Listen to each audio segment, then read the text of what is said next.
During the fiery trial of the Babylonian exile, the Jewish community produced a prolific amount of literature. Most famously, they collected, edited, compiled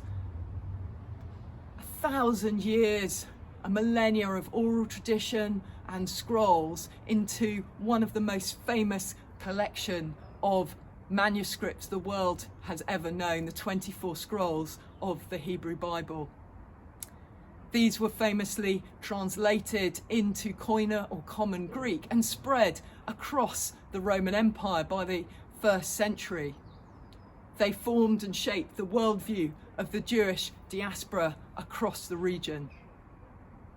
One man who was influenced by them and a devout follower of Yahweh of the Hebrew Bible was a man called Saul from Tarsus in Turkey.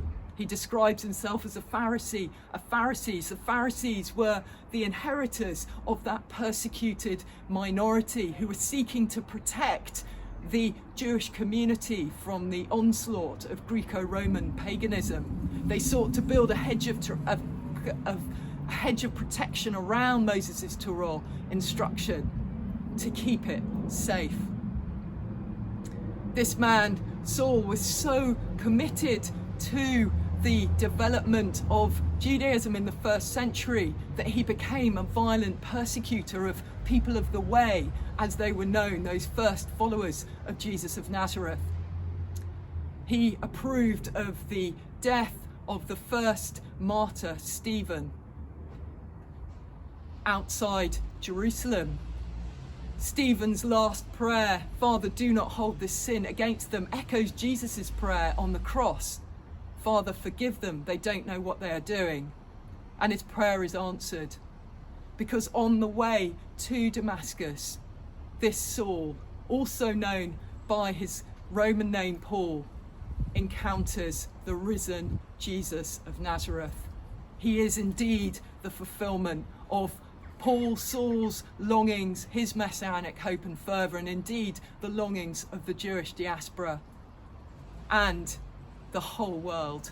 He is the fulfillment of the messianic profile. Jesus of Nazareth really is the one that Paul had been seeking all along. He changes from a radical church persecutor to a prolific church planter, embarking on 3 missionary journeys, and we learn about some of that through Luke's narrative account of his life in Acts.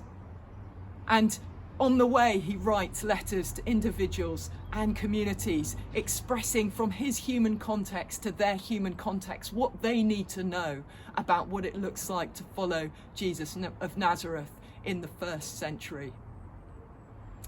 Now, very helpfully, Tim Mackey of the Bible Project calls looking at reading any of the letters in the New Testament, and particularly Paul's letters, as reading someone else's mail. So we have to remember, as we're going to look through some of these incredible ideas that Paul brought to the world over the next few days, that when we're reading Paul's letters, we're reading someone else's mail.